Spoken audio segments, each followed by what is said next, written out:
I actually stumbled onto this while doing research on something completely unrelated.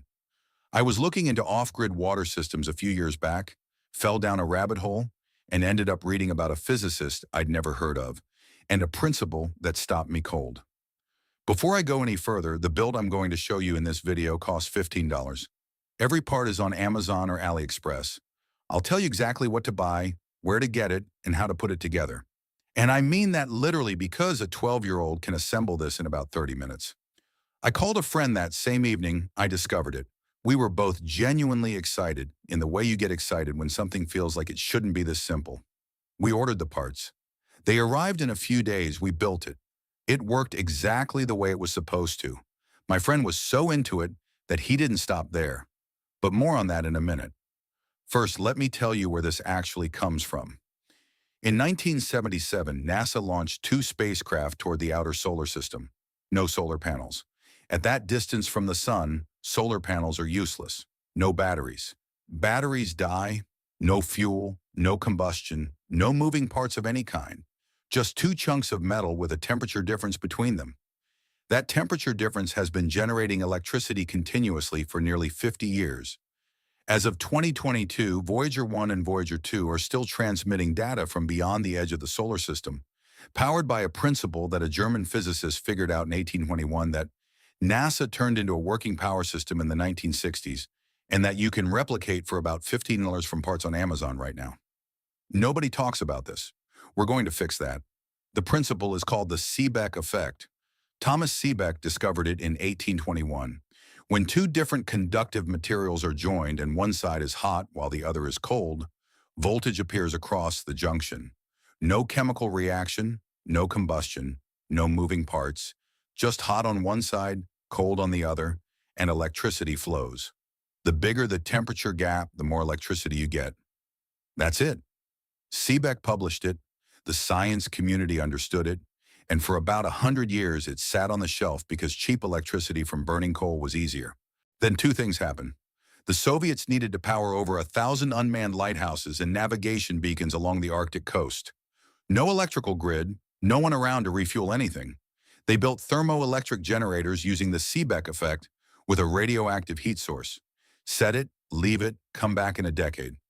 Over 1,000 of them were deployed by the late 1980s. Then NASA needed to power spacecraft going where the sun is too far away for solar panels. Voyager 1 and 2 each carried three of these generators, 470 watts at launch. Nearly 50 years later, they're still running at around 220 watts each. Zero moving parts, zero maintenance. Temperature difference, the same physics, 200 years old, still powering spacecraft right now. So, why don't you know about it? Because in the 20th century, utility companies built a grid. The grid was convenient, and cheap electricity made personal power generation feel unnecessary. The thermoelectric effect got kept alive in NASA programs and military applications, but it never made it to your hardware store. Not because it doesn't work, because there's no money in telling you that a $15 module on your wood stove generates electricity from heat you're already producing and completely wasting. The utility company charges the average American household about 16 cents per kilowatt hour, according to the U.S. Energy Information Administration. The actual cost to generate that power is a fraction of that number. That gap funds an infrastructure you don't own and an industry with no incentive to tell you any of this.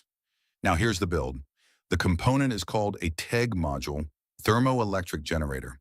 The most common one for DIY use is the TEC-HE1 12706. About $8 on Amazon or AliExpress. It's a small ceramic and metal tile, roughly the size of a large postage stamp, and about as thick as 4 credit cards stacked together. Inside are 127 pairs of semiconductor elements. Bismuth telluride, the same material family Seebeck was experimenting with. Hot side on the bottom, cold side on top. Temperature difference makes electricity. At a temperature difference of around 60 degree hours C between the two faces, which a wood stove surface achieves easily, the module produces about 3 volts. That's not quite enough to charge a phone on its own. So you add a DC-DC USB voltage booster, $5, which takes that low voltage and steps it up to a clean 5V USB output. Connect the module to the booster, plug your phone cable into the booster, You're now charging your phone from firewood. Total cost, $50. The stove was already burning. You were already wasting every bit of that heat. Here's how to get the most out of it. Place the TEG module flat on the stove surface with a thin layer of thermal paste between them. The same stuff used between a computer processor and its cooler to maximize heat transfer. On the top of the module, attach a small aluminum heat sink to keep that surface as cool as possible. The bigger the gap between the two sides, the more voltage you generate. A light breeze across the heatsink makes a real difference. 2 or 3 modules wired together can charge a phone faster and run a small LED light at the same time. Now back to my friend. After we built the first one together, he went quiet for a few weeks. Then he sent me photos. He'd spent about $200 building a proper multi-module array. 8 TEG tiles, a better booster circuit, a small sealed battery bank to store the output. He mounted the whole thing on the flue pipe of the wood stove in his off-grid cabin in the hills where he spends most of his weekends between October and April. The system runs continuously anytime there's a fire going. It powers his LED lighting throughout the cabin, keeps his phone and radio fully charged, and trickle charges a battery bank he uses to run a small water pump. He has not paid for any of that electricity. The stove was already there. The firewood was already burning. He just stopped throwing the energy away. That cabin setup is one of the most natural fits for this technology at a medium scale. But the wood stove is only one way in. Here are a few others that are completely doable right now. Van life and overlanding. A TEG module mounted against the exhaust housing or firewall near the engine generates electricity anytime you're driving. Heat that's currently going nowhere.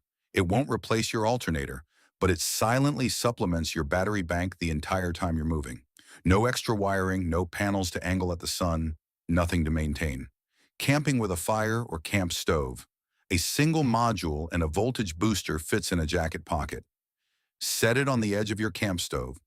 Prop the heat sink side up for airflow, and you have a phone charger running on whatever you're already cooking over. No battery pack to remember to charge before you leave. No searching for a solar angle in a shaded forest campsite. Remote hunting and fishing cabins.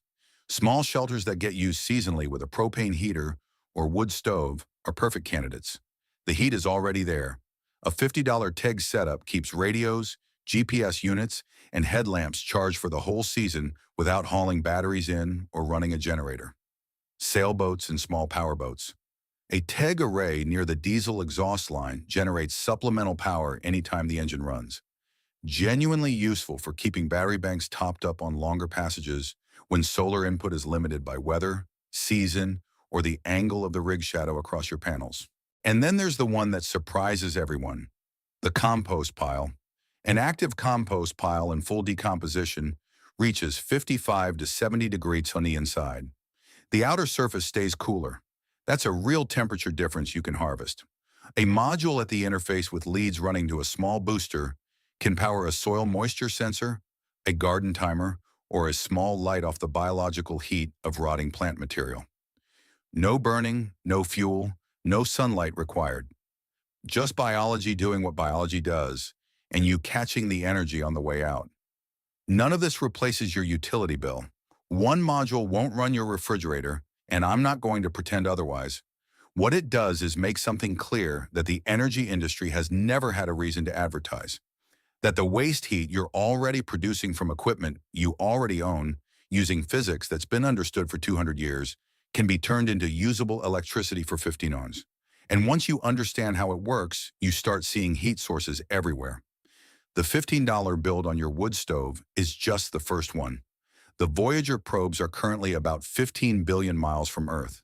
They are still sending data home. They run on a temperature difference.